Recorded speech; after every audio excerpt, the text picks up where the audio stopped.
Good evening.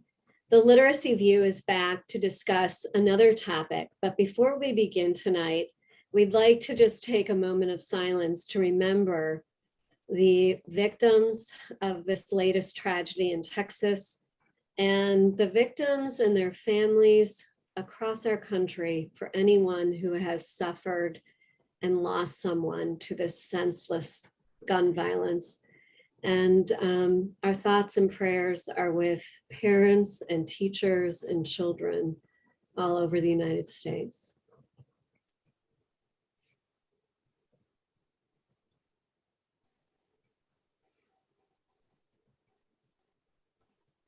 We hope that action is taken and this never occurs again. Okay, Faith, do you want to explain tonight's topic? Yes, thanks, Mary. So tonight we are going to talk about RTI. That stands for Response to Intervention, sometimes known as MTSS, Multi-Tiered System of Support. What we're going to be discussing tonight is how RTI is not always followed, and why this is the case, and what really can we do about this, because a lot of children are going through a system where they're passed from grade to grade, and we're waiting for someone to make a decision, or a group of people to make a decision about whether a child will get services and what will happen to those children. So this is a very important topic that I'm very happy that we are addressing tonight. So how are we going to start? You know, I guess I'll begin with one of my facts. So, you know, the IDA from 2004 allows parents, I don't think many parents know this, but allows parents to request a formal evaluation to determine special eligibility for special education at any time during that RTI process. So if the student is not making gains in tier 2 or tier 3, the parents, you have the right to write a letter to your school district, and request a formal evaluation to find out why your child is not making the progress he or she deserves. Judy, what are your thoughts? All right, so I have a lot of thoughts about RTI. So one of the issues that I see with RTI is a lot of people don't understand what the different tiering systems are and how they function. Now, I've been at PPTs where people have said, oh, the most intensive is tier 1. No, tier 1 is the whole group instruction, the whole group explicit instruction that's supposed to happen for the entire class, right? Then there's also tier 2 instruction. Tier 2 instruction is instruction that can still take place in the class. It could be smaller group instruction, you know, for kids that are still struggling with a couple of concepts and so forth. But there's also something that's very important about tier 1 instruction. Like if you're using a program like Foundations and your class is really not understanding the concepts, you might not go straight to tier 2 instruction. You might revisit strengthening that core instruction in tier 1 and have to reteach concepts. And that's why, you know, I'm sure a lot of other programs have that, but like Foundations has a tracker that's called the reteach tracker. So you monitor the data of how the class did on the first attempt, you refine your practice, and then the kids take the test again. And it doesn't have to be in all areas, it could be in trouble spots. And then we also have tier 3 instruction, which is the most intensive instruction. And guess what? I've been at PPTs. What are PPTs? Can I stop you there? What are those?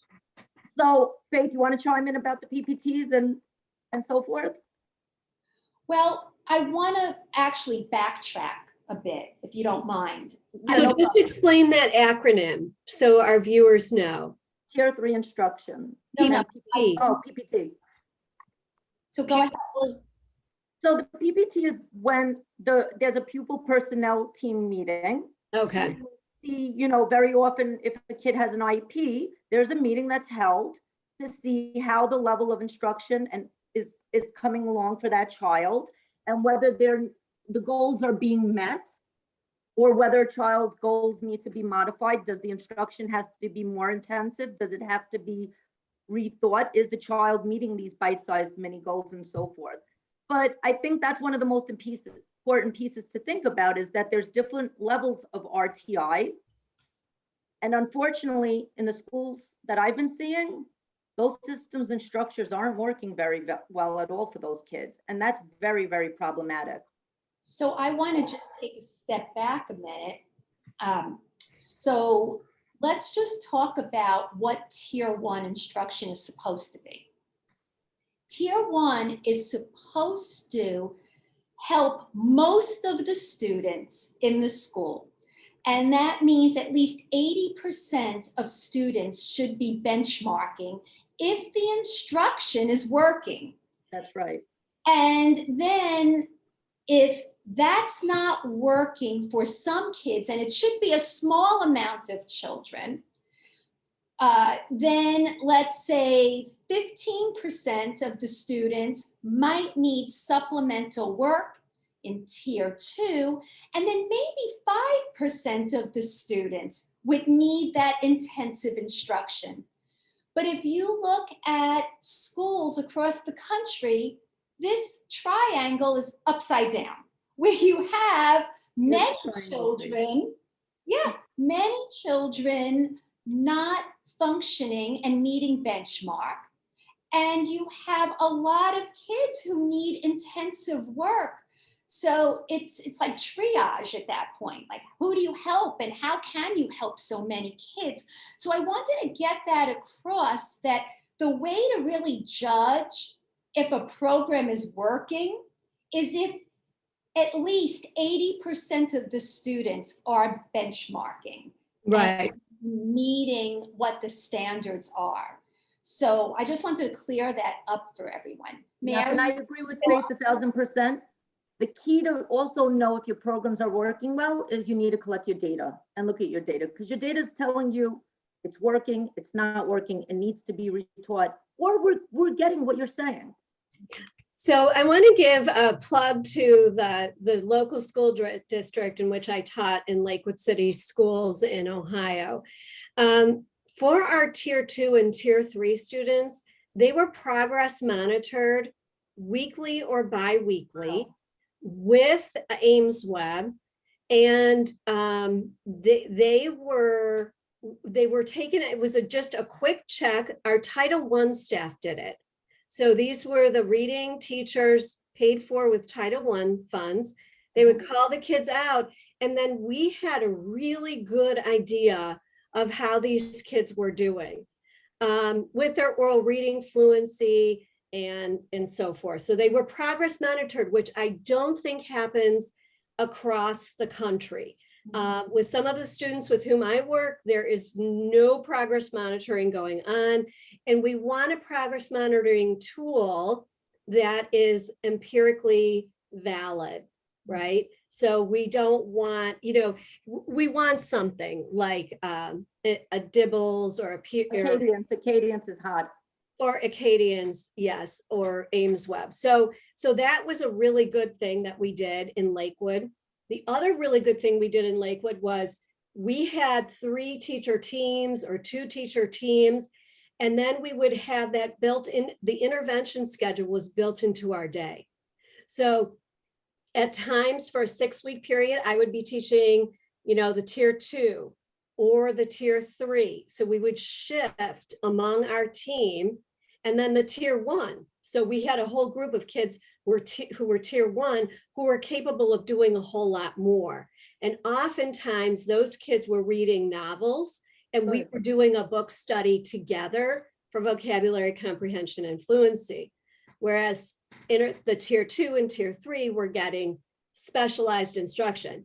Now, I have to say, I wasn't happy with what went on in Tier 2 because we were using Teacher College balanced literacy. They were not What really were they getting using? Was it LLI?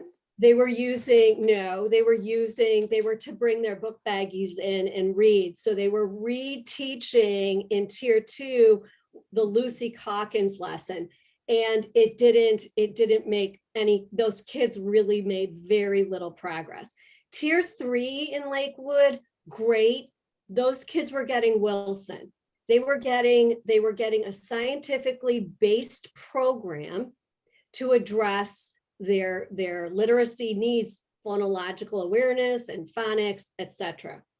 So now let's go back again to tier 1. Right. So what you said about Teachers College Reading and Writing Project as the intervention, they were just basically repeating, I suppose, Yes. what they were doing in the gen ed classroom. That's right. Now, that's problematic on so many different levels, because RTI is supposed to be where kids are receiving not only universal screening, that That's means that they all are being assessed with a benchmark, but also it's expected that evidence-based instruction is given to all the kids tier 1. That means they're all getting something where there's a strong evidence base to start. Well, and you know what, I hate to interrupt you, but we did do foundations. Lakewood implemented foundations for tier 1. So everyone received that. But along with what? But that was just tier 1. And then when we broke off into intervention time, the tier 1 kids had literature, and then tier 2, it was a rehash of Lucy Calkins' That's TV. strange that they would do foundations and not go into either the reteach mode or into foundations has intervention, small group interventions. So I'm surprised that they made that decision. Yeah, so the message is, I agree with you completely, Faye. You cannot use balanced literacy in your tier 2 and tier 3 intervention groups. No, and because it's being used as the main intervention for many schools across the country.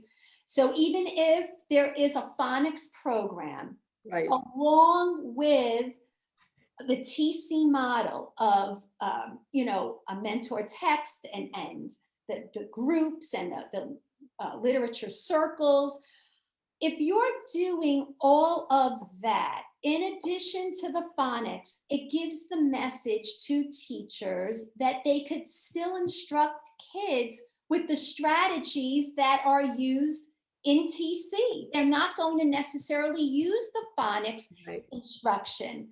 But and that's the problem. There's this mixed methods approach to teaching reading, especially in the early grades, K to 2, where teachers are teaching one way in phonics, but they're still reinforcing all these other strategies that are acceptable. We have to give our teachers more credit. I'm in those classrooms every day. I still work for the New York City. And I was too. So and I do see shifts. I do see shifts. Even there might be a shift.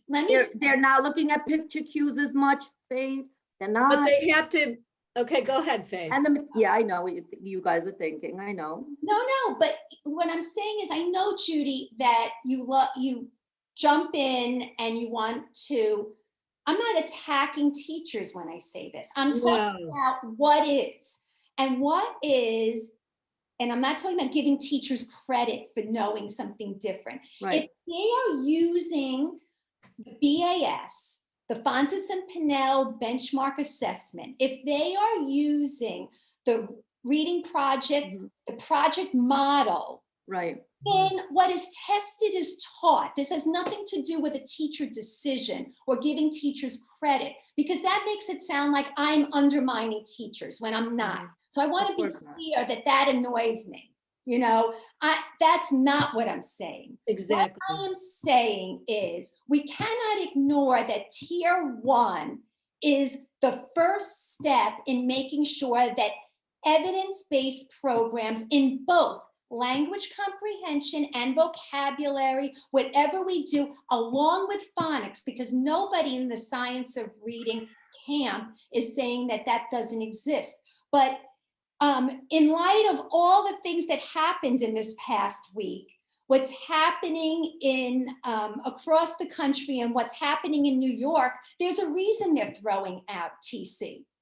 There's a reason. Well, I hope, people could say things. We still don't know what's going to happen. We have to wait. The proof is in the pudding. That's what was the public statement, that it was going to be tossed. Right. But you know what? That's fine. It's going to be to us. But I still see schools that are doing no curriculum. So what's better?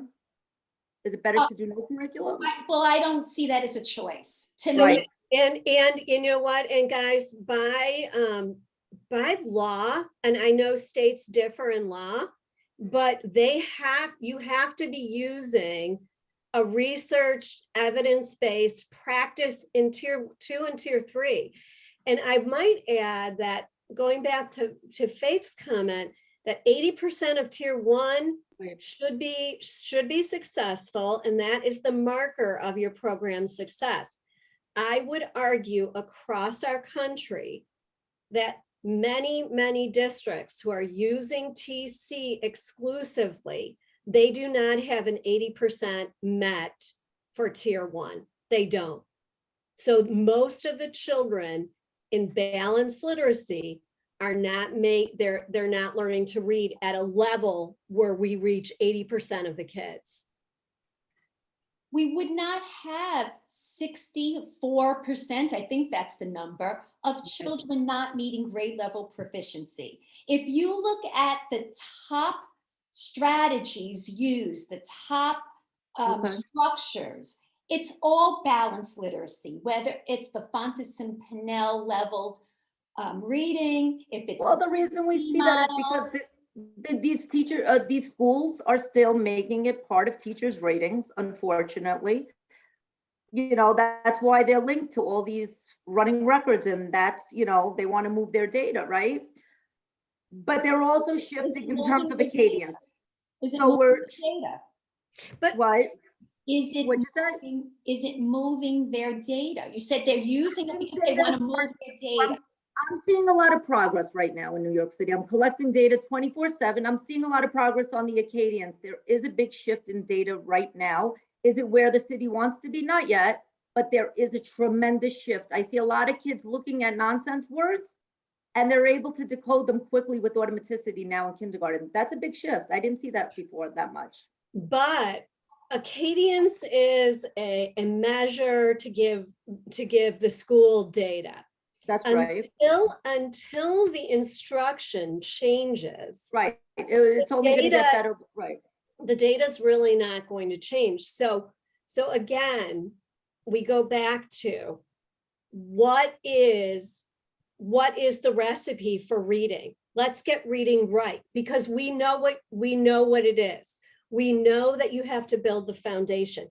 If you do not have phonics and phonemic awareness, right, beginning, and I'm not saying no vocabulary, no comprehension, no fluency. That starts when a baby's born. It starts before the baby's born with language comprehension. So guys, we have to do this right. K1, 2, all parents listening. No one should be in a leveled book unless they can read. That's not what our episode is about. Our episode is about RTI systems and structures. And but it goes back to that. That goes back to that. That goes back for me. So RTI, this is why I think it's fake news. A lot of schools have an RTI system. Yay, gung ho, we're gonna start the year great. All of a sudden, teachers jump ship, teachers quit. All right, RTI is on hold. You're going in the classroom, and then there's fake RTI, right? A lot of schools have not enough people to do the RTI team. So it's like one person that's managing a whole bunch of kids and they can't do it. And then they're pulled for testing. So what's happening to RTI there, right? There's a lot of problems. Yeah, and that I would agree with. That. And the other thing is a lot of people, they're like, okay, let's set some goals. And then they don't have time to progress monitor the goals. So 6 months later, Because, it says that they're going to be progress monitored and it's not happening. but you So know do what? we I need was to- always a Hey, let me teacher. finish, Mary, let me finish. Teachers have no time to do that. They have All no right, time. so schools have to figure it out and they have to figure it out soon. And it can't continue like this. It cannot continue like this, that they're saying there's RTI and then we're making binders for superintendents. Here it is. It's not happening enough. I'm seeing a lot of kids that are going into 3rd grade next year. They can't read. The system failed them. They don't have IEPs, some of these kids. They don't have intense intervention. And then everybody's, now the big word is dyslexia.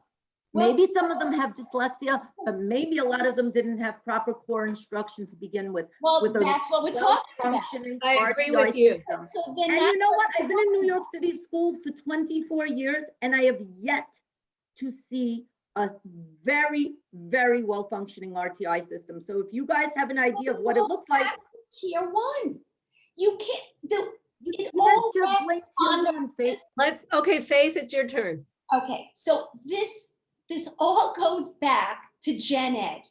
This all goes Right. back. RTI was a Gen Ed initiative, not a Right. special ed initiative. Right. And so the whole idea was we don't want to send so many kids to special ed. Of That was course. the whole point of RTI, that if we teach all kids with the right instruction, most of them should be able to read.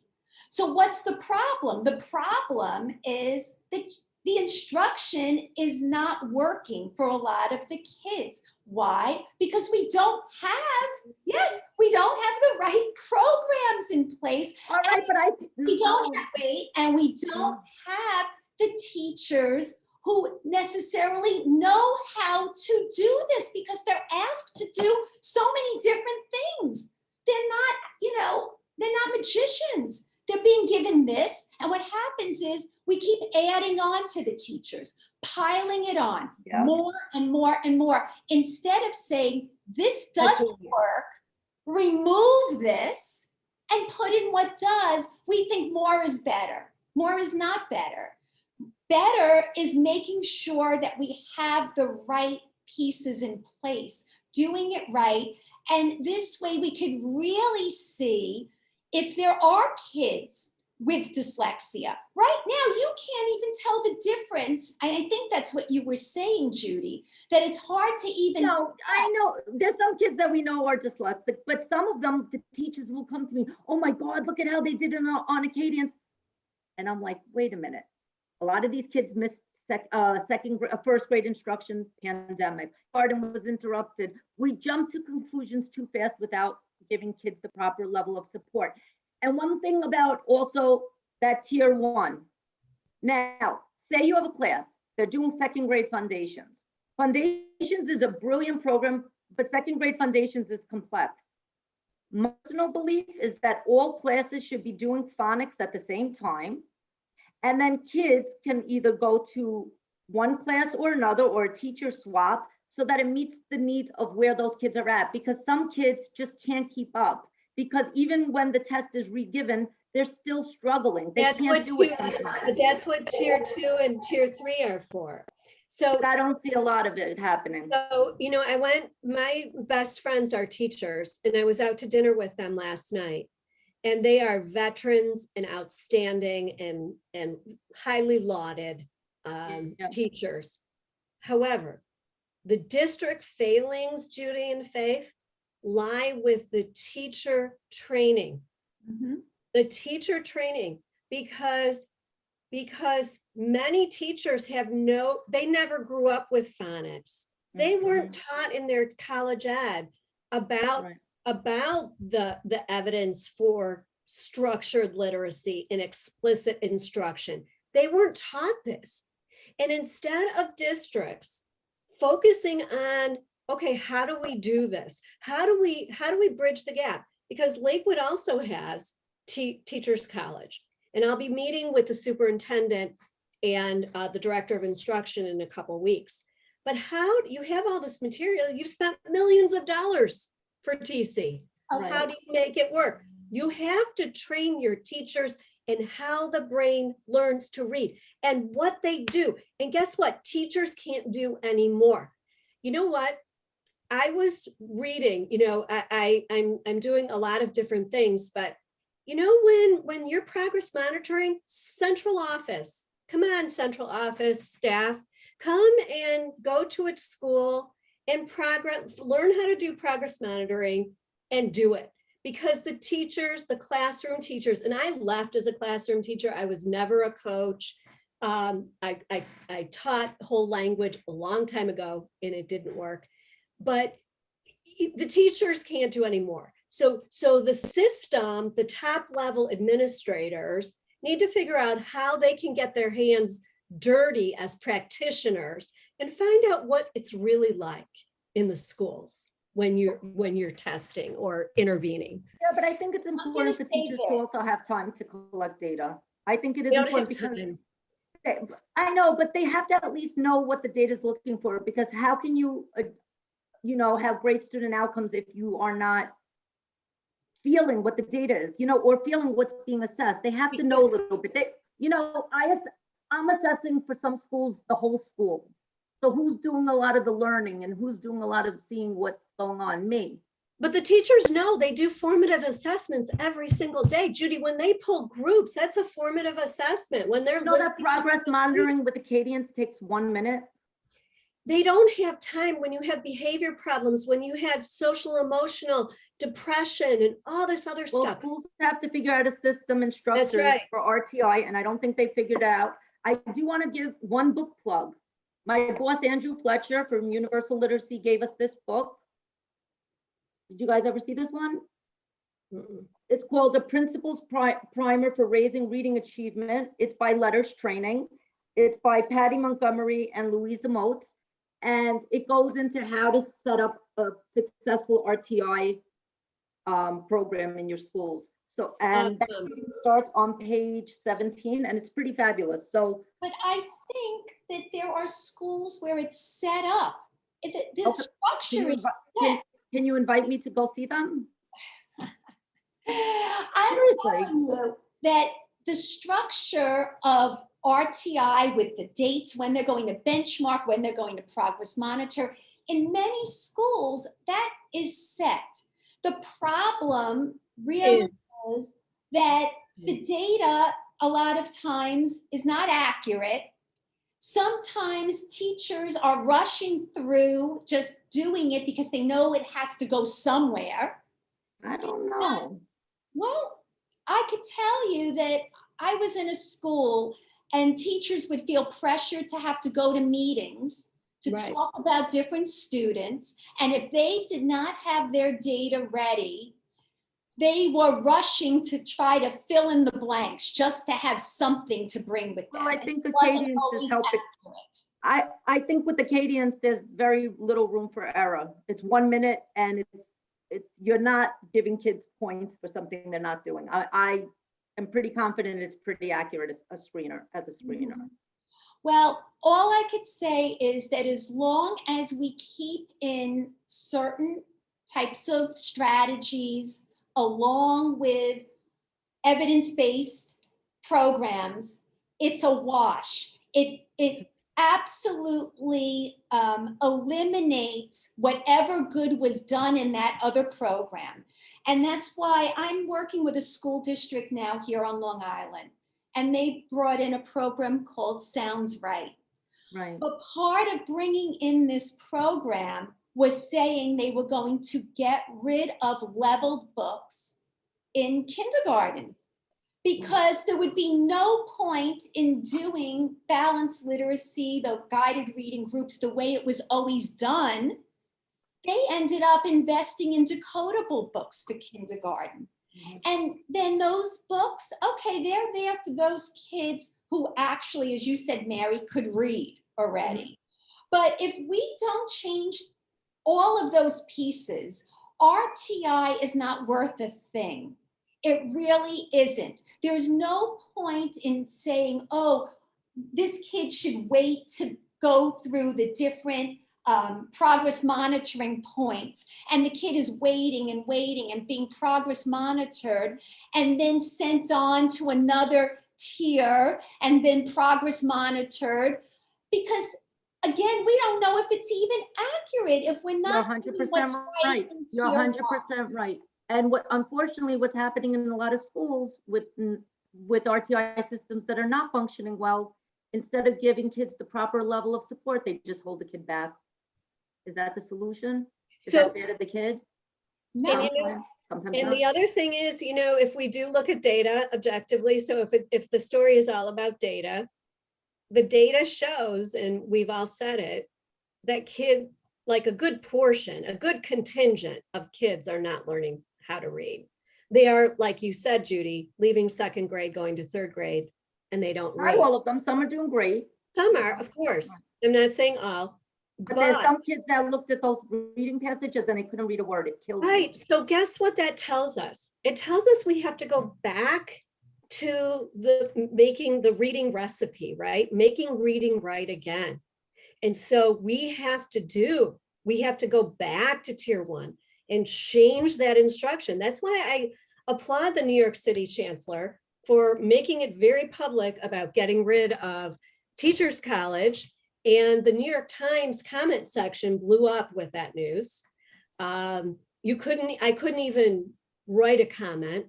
One teacher here that I know, he screenshotted one of the New York Times comments and said this teacher felt so vindicated, validated, because she received so much retribution for not following. So when in TC, they must have been telling teachers, go forth, and if people aren't following it implicitly with fidelity, and I want to hear your accountable talk, then they were reprimanded. So there was absolutely no art of teaching. There was absolutely no consideration. I have a master's degree in reading and I'm highly qualified in reading.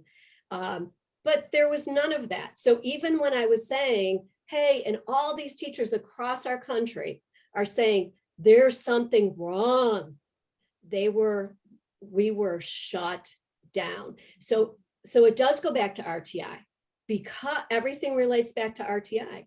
Because if the program is crap, if it's rotten, and it's not rotten for all, but it's rotten for a good number of people, then we have to change what we're doing. That's right. But we can't just change the 30 minutes that it's phonics time. We have to look at the whole literacy block and see what's going on during the entire block. And True. That's my fear. That is my biggest fear, that they're going to say, that's it. Foundations is happening in every school and that's enough. No, it's not enough. It's not You're enough. right. We have to look at that whole literacy block. But And that's my fear. Yeah. My fear is that we're still going to see a lot of schools that are not using anything, okay, that the teachers but- are still writing the curriculum. I heard from somebody who said to me, oh, don't throw the baby out with the bathwater, meaning that there was something good in this to hold on to. But my question is, then what exactly is that? What part of that? Is it the writing? I don't think the writing produced writers. No, If we were to no. look at high school writing, middle school writing, and these kids grew up on TC reading and writing, Right. they can't even put a sentence together. Yeah. And then we're always layering on top again, because the program had you shouldn't even call it a program, the whole philosophy of it Right. really had so many holes that we have to get a writing program in. So, let's bring in the writing revolution. Oh, it doesn't have a good phonics piece. Well, let's bring in, like you said, foundations. Oh, let's bring this in. Let's bring that in. And it's because nothing really was working very well, but somewhere along the way, people were made to believe we still need to hold on to this. But there were some things happening there. With tier 1 instruction, when we hold on to something that does not serve us well, and yet we think by adding on We're going to fill those holes. And what happens is all the teachers are just overwhelmed by it all. They're trying to piece. Yeah, and a lot of teachers are confused. My teachers are like, how do you expect me to do this? We don't have decodable. It's not possible. But the one thing that Lucy's program did have, which a lot of other programs don't have, is they taught kids how to do some reading behaviors. And yes, I know a lot of people are going to be angry, but yes, you do have to sometimes teach kids how to point to words for that one-to-one correspondence. And yes, you do have to teach kids how to look at a word and slide through a point of difficulty. And I'm worried that a lot of these other programs don't teach kids those explicit skills. You have to show kids how you think aloud. And I haven't seen a lot of programs that do that. Oh, yeah. You know what? Let me just bring in Catherine from Kansas. This was her comment in the New York Times. I and many of my colleagues have fought hard for over a decade against this reading and writing curriculum. We have been reprimanded, written up, been called difficult, unprofessional, and closed-minded. Our teaching has been policed to see if we had the correct anchor charts and posters up in our classroom. True. Our lessons have been timed and our evaluations poor because we did not stick to the timings and exact words of Lucy. We sat through endless professional development by trainers who do nothing but teach us how to teach the program. There is no depth to the professional development from Lucy's legion of trainers. We have spoken out in concern that the growing gap between those that can and cannot read or write because of this curriculum only to be ignored. Finally, it's being exposed. Well, exposure is one thing. Let's pray for all of our kids. Let's pray for all of our teachers that what's coming next is going to produce the results that we want. That's all that we all want, right? But there's no guarantee. There's no guarantee because, you know, TC now will have another version of the same thing. Yeah, I heard. And that's the problem that, you know, and this is why I think being vocal is important, because people will say, oh, well, now we have to buy this and we have to add on to what we have. And I put up on my Facebook page, just say no. Just say no, that, you know, schools have to make a decision to say enough is enough with this. These are kids' lives. And of course, RTI is not working unless we have to rethink what we're doing now. If it's not working for most of the kids, that's how you judge what's working. You have to see your data, and it should be meeting the expectations that are desired, which would be 80 to 85%. Right, and we should have never gotten to this point because we can't just blame teachers and blah, blah, blah.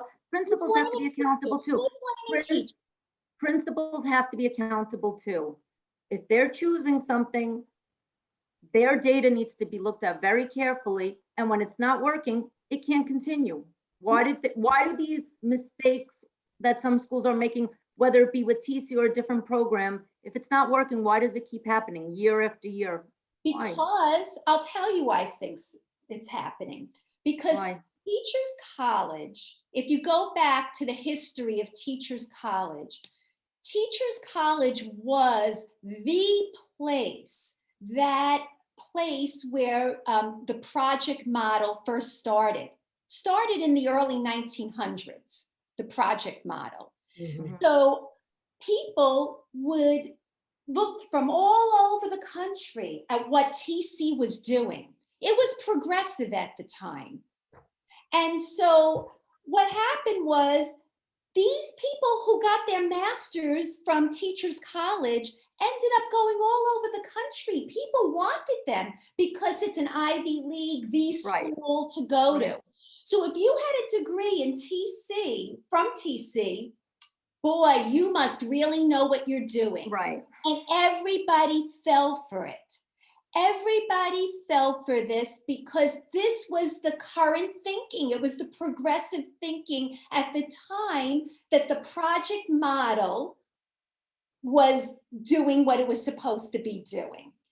And so you have all these administrators across the country who were trained, who might have gone to Columbia themselves, or their professors were Columbia graduates. And this has ended up staying.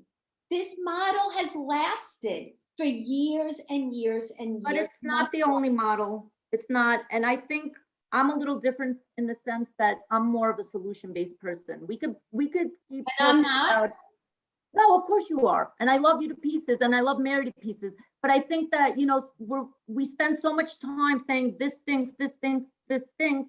Let's come I up with don't think solutions. so. No, not at all. That I think we're saying the solution, I think, and Mary, I don't want to speak for you, but I think that what we're trying to say is the solution would be not just that it stinks, but to really make some hard decisions. Like I mentioned Lynbrook, it was a hard decision for those district administrators. Right. To say enough is enough, when every other school district on Long Island is doing something like TC, all right?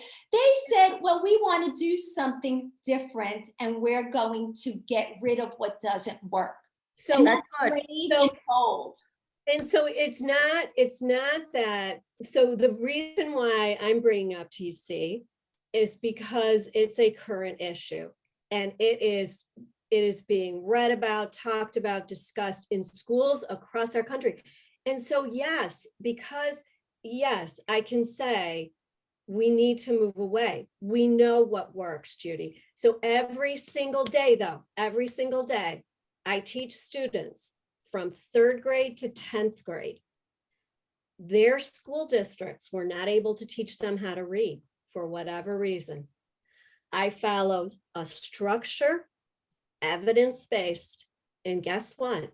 They are all reading and reading well. But what are they learning? Besides Wilson, though, what's the program besides Wilson that you're using? Oh, I'm only doing Wilson because I'm a Wilson. But you know what, Judy, we can come up in the next episode with lots. But I want another episode where we really look at different options, because I've seen other programs that didn't do that well. Hey, but you know what? Like when I was in school, we had the plaid workbooks.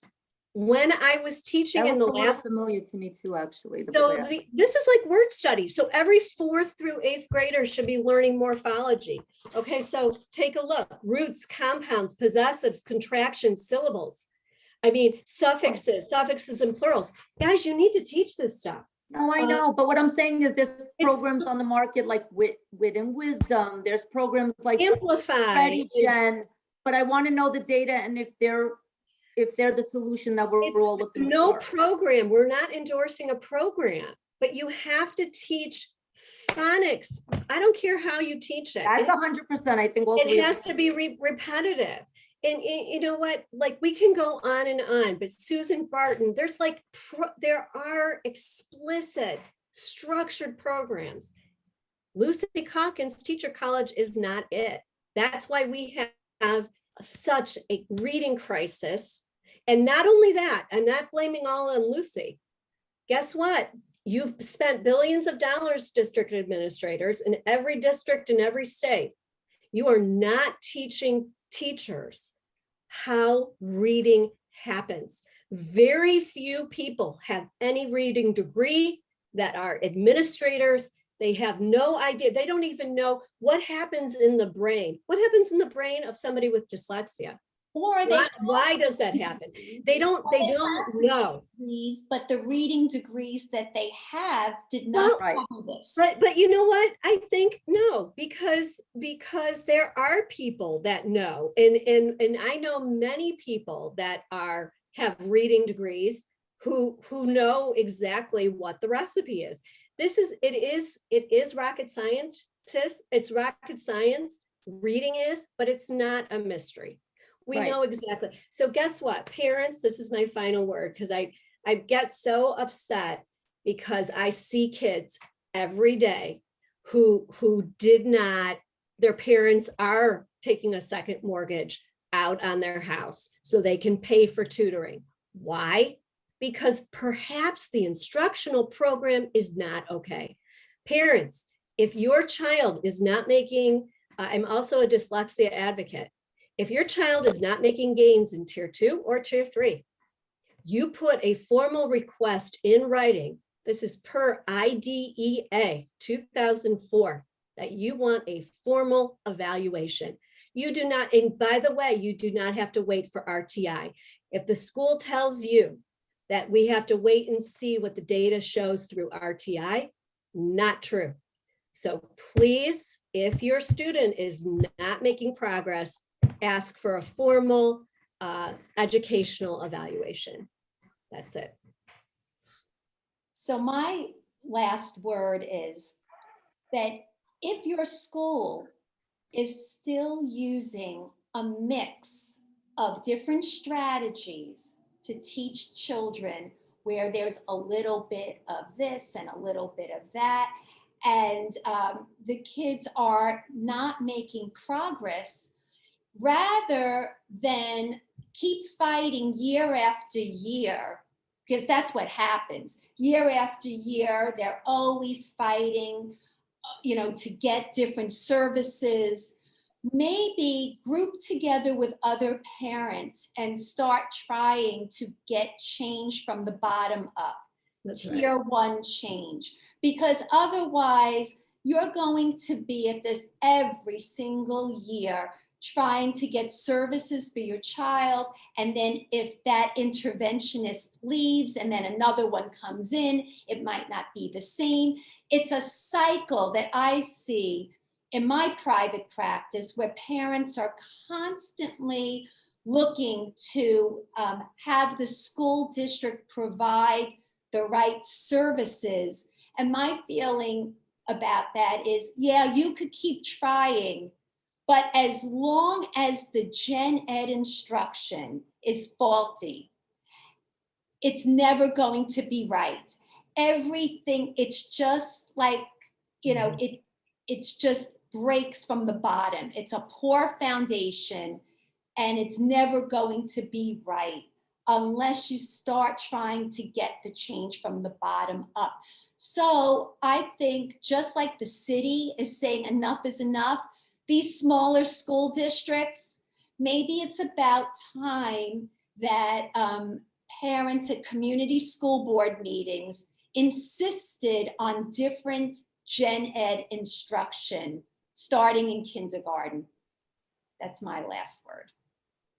Judy. And my last word is, teachers, look at your data. Don't do it just for compliance. Set small goals. See if your kids are making progress. Ask for help when you need. If you can't collect all that data, you might have a coach or somebody in your building that can help support you. Also, keep learning. My journey has been a very interesting one. Don't stop learning. Look at the programs, look at the science, continue to push yourself. I just got trained in Orton Gillingham. I'm in letters training, been doing this for 24 years. Don't stop learning. Keep learning and be open-minded. And lastly, for my parents, ask to see the data that they're collecting for your kids. If the school says, oh, we don't have it, or we can't show you, that's a problem. Excellent last point. Excellent. Okay, this was a hot one, and we will see you for our next episode. Thank you, everybody.